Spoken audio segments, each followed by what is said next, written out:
Hello everyone, welcome to the Lightning Ball channel. If you haven't yet subscribed to my channel, please do so and activate the notification bell. Your support fuels my continued efforts. In our previous episode, we discussed how, after Yuki successfully freed himself and Kigali from the control of the Lord of Justice, Feldway deemed Yuki a great threat that needed to be swiftly eliminated. Consequently, Feldway used his secret weapon, awakening the embodiment of evil residing in Footman, the great sorcerer emperor, Jahil. As Feldway anticipated, Jahil overpowered Yuki, Kigali, Laplace, and Tia, ultimately unleashing a final attack that was neither magic nor skills but rivaled nuclear magic in power, blasting Leon's palace to pieces.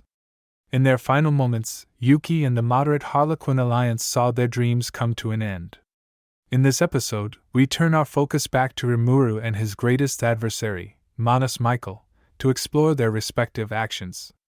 Particularly, we will examine how Michael quelled Abra's rebellion and showcased his immense strength during the process. Let's get started. Michael had long known that reviving the complete form of Star King Dragon Veldanava was an unattainable dream. After all, he was just a consciousness from a mere skill. Yet, despite this, Michael couldn't suppress his desire, since a world without Veldanava-sama held no meaning for him. Michael opened his eyes, feeling the sadness brought on by Abra's betrayal, shook his head. For the first time, he experienced something called emotion. As a Manus, Michael found it difficult to conceal his confusion. Previously, he had existed within Rudra, and the bonds Rudra had with his companions were something Michael could never comprehend. For the first time, Michael thought he might have underestimated Rudra. However, he quickly dismissed this notion. If he had never trusted anyone and had treated everyone as mere pawns from the beginning, Abra's betrayal would never have occurred. The reason Michael had not done this was because he trusted his only friend, Feldway, and naturally believed in Feldway's trusted subordinates as well. Yet, this trust had led to severe consequences. At this time, the angelic ultimate skill, Lord of Salvation, initially used to control Abra, had returned to Michael, indicating that Abra had used her administrative authority as one of the 7 angels of origin to renounce her evolved Lord of Salvation just to escape from Michael. To rectify this mistake, Michael strengthened his control over all holders of angelic ultimate skills through Feldway.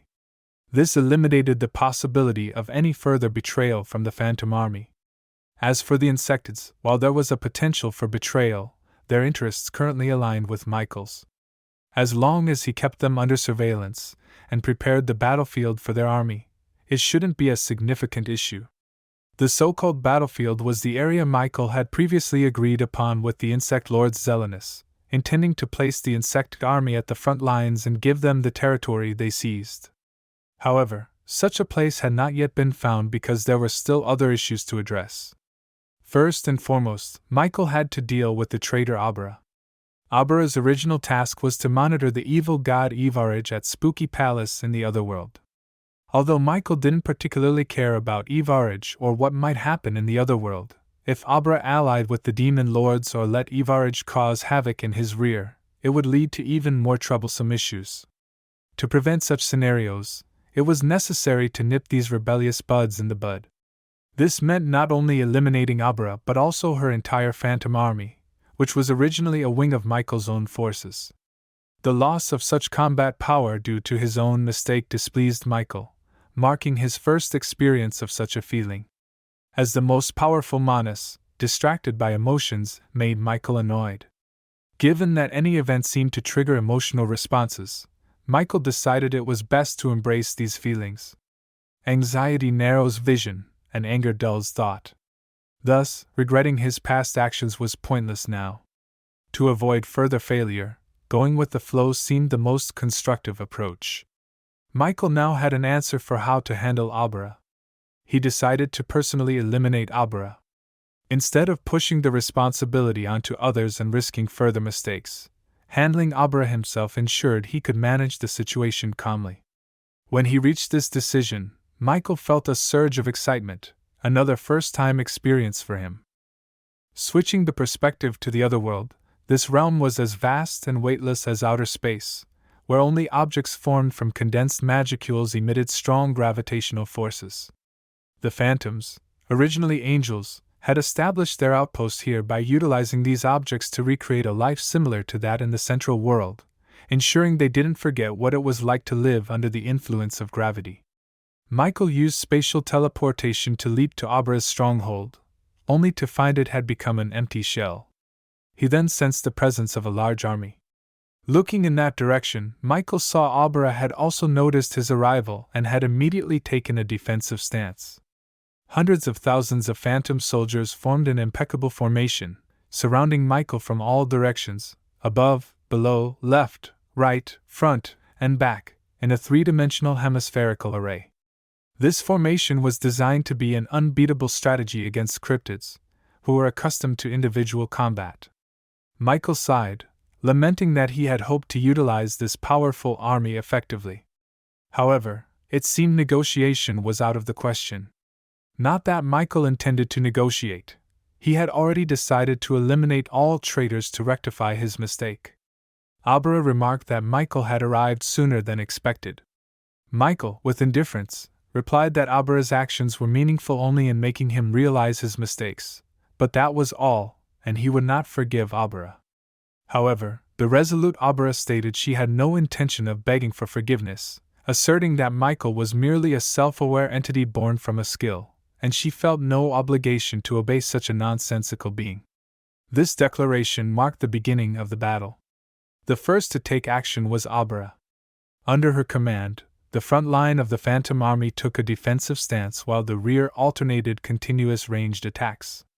In an instant, tens of thousands of concentrated beams of light shot towards Michael from all directions of the hemispherical formation surrounding him, filling the entire field of vision with light. Dodging such an attack was completely impossible, yet Michael remained unfazed. He believed that no matter how powerful the attacks were, they would be ineffective against his absolute defense, Castle Guard. However, a problem arose. The Castle Guard, which should have nullified all attacks, did not activate. The converging beams of light scorched Michael's body, surprising even him. Nonetheless, he did not panic and began carefully searching for the cause. The answer was simple: the Castle Guard wasn't receiving the necessary energy supply. Michael then realized that no one was truly loyal to him. His conclusion was correct. Rudra's charismatic leadership garnered the support of millions in his empire, but none of Michael's subordinates were loyal. Only a few people knew the existence of Michael, and those who did had their own loyalties. They followed Michael purely due to aligned interests, not even mutual trust, let alone sworn allegiance. The only exception was Feldway, but Feldway was Michael's friend, and Michael had already transferred his parallel existence, Lord of Justice, to Feldway, making their relationship equal. Therefore, without any loyalty, it was natural that the Castle Guard failed to activate. Michael couldn't help but mock himself for being so ignorant about his own powers. Just as people can unexpectedly be unaware of themselves, Michael was no different. Previously, during his confrontation with Rimuru's subordinates on the airship, Michael had thought it was his Castle Guard that protected Feldway, but it was actually Feldway protecting him. This pain had profoundly clarified everything for Michael, marking another first-time experience for him. It seemed that Michael had quite a few firsts today. Personally, I think the author of the book made some mistakes here. In our episode 71, Rimuru and Velgrind were eager to install Masayuki as the new king of the Eastern Empire to sever the people's loyalty to Rudra, thereby disabling Castle Guard. However, the book indicates that Michael on the airship had already lost Castle Guard. Well, it could be understood that Rimuru and Velgrind were just considering it as a precaution. Feel free to discuss this point. Seeing the scene before her, Abra was pleasantly surprised. This was a perfect opportunity, so she immediately ordered her entire army to attack, giving Michael no chance to catch his breath. At the same time, Abra cleverly repositioned herself to lure Michael into direct conflict with the cryptids, preventing him from escaping. However, we know that Abra was overly optimistic. Even with the Phantom Army and the cryptids combined, stopping Michael was impossible. Abra didn't truly believe she could easily eliminate Michael, She judged that Michael's magical reserves were unfathomable, and it was more likely that he lacked sufficient combat experience. Abra decided to sacrifice her weaker soldiers to buy more opportunities for the others. She had already decided who should survive, and as long as Michael didn't make further moves, she could transport them away at any time. The method for this was a teleportation gate called the Sky Gate. Since Michael could come here, it meant the Sky Gate could also be opened from the other world. The cunning Abra anticipated this and planned this escape strategy accordingly. Meanwhile, Abra ordered Oma to lead the First Legion away from the front lines to join their master, Milim-sama. Oma and the First Legion were Abra's most elite subordinates, destined to become invaluable assets under Milim's command. Abra wanted to protect her strongest troops and offer them to Milim-sama, while she prepared to stay and fight to the end with the remaining Phantom Army. However, Oma wasn't so compliant. Having regained her speech after obtaining a Deathman's body, Oma began to voice her objections. She adamantly refused to accept Abra's sacrifice. Oma argued that only the 7 Angels of Origin could use the Sky Gate key. Moreover, as a warrior, she could never abandon her lord and escape alone. To underscore Oma's point, the phantoms of the First Legion roared in defiance, declaring that life without Abra had no meaning for them. Abra felt troubled. If this continued, without understanding Michael's true power, it was likely that everyone would die here. Someone had to survive to inform Milim-sama of what had transpired. Just as Abra was about to make a decisive move, Michael's energy suddenly stopped depleting, indicating that he was no longer taking damage. Simultaneously, a massive energy mass began to gather around Michael. Abra quickly ordered everyone to scatter. Upon hearing her command, the tens of thousands of soldiers immediately dispersed in all directions. But as if mocking their efforts, Michael activated cardinal acceleration. This was the ultimate technique of the Scorched Dragon, a power Michael had acquired after taking Velgrin's Dragon Factor. Michael unleashed this attack at will.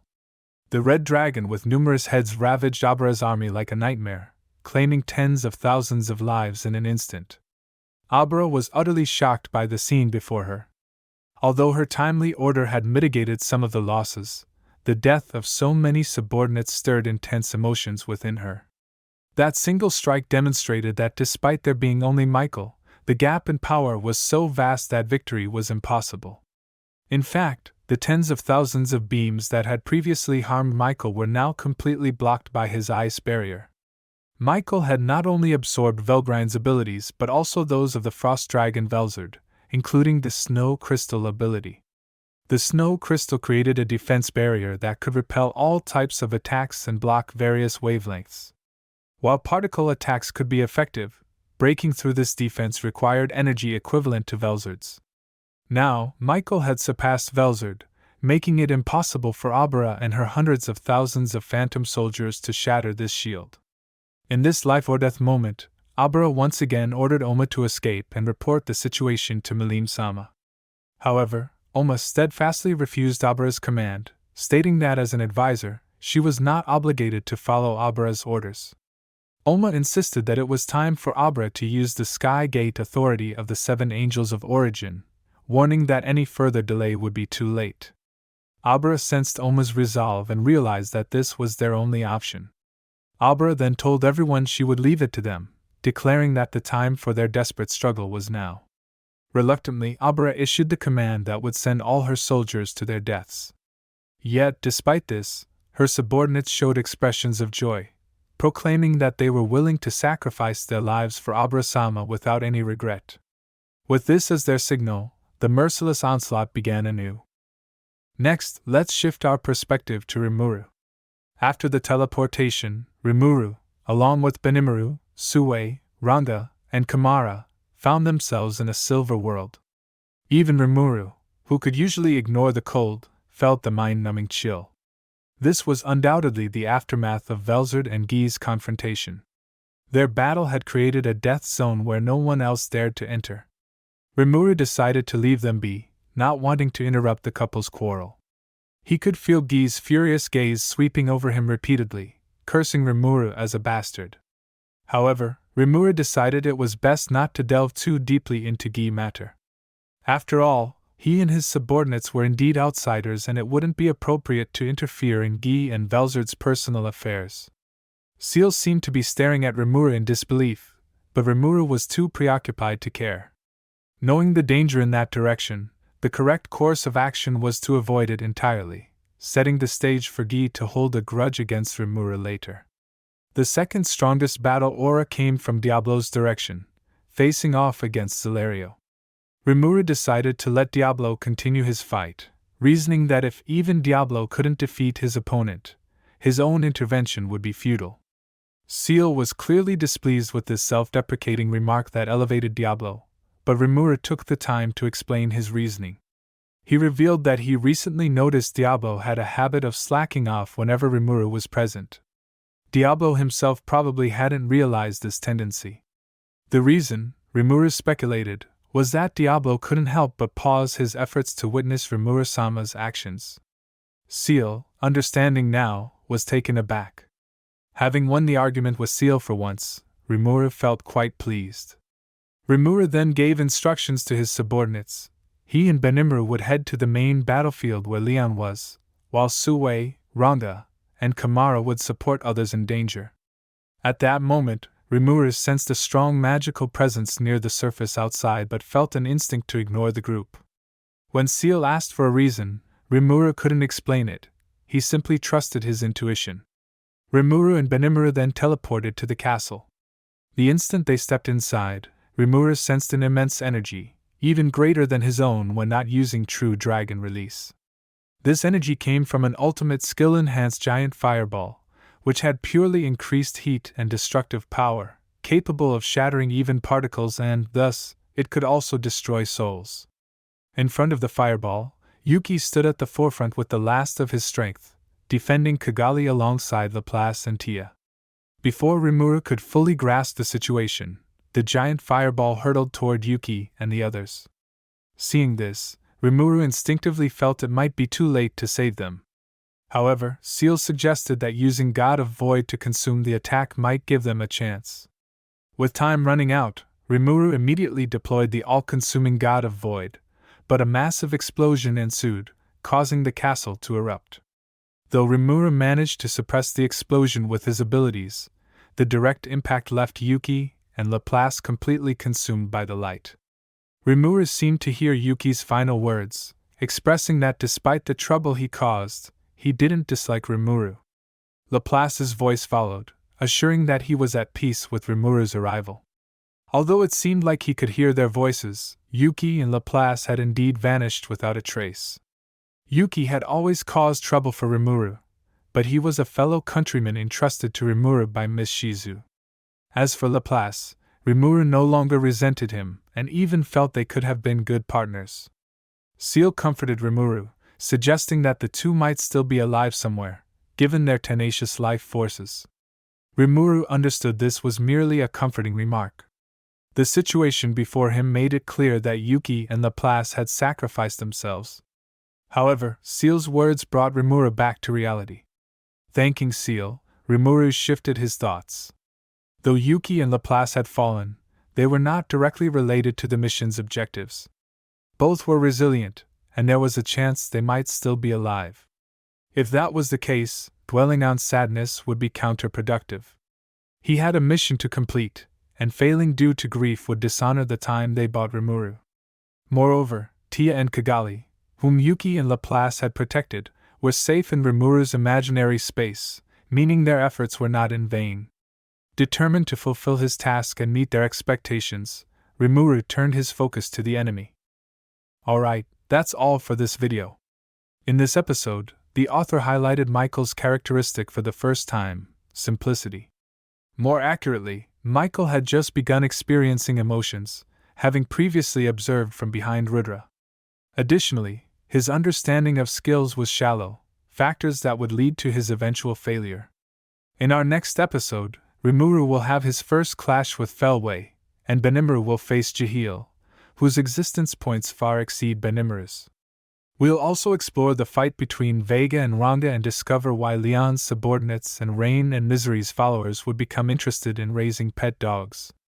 The upcoming story will be equally exciting and intriguing. If you enjoyed this video, please like, comment, and subscribe. Your support is greatly appreciated. See you in the next one.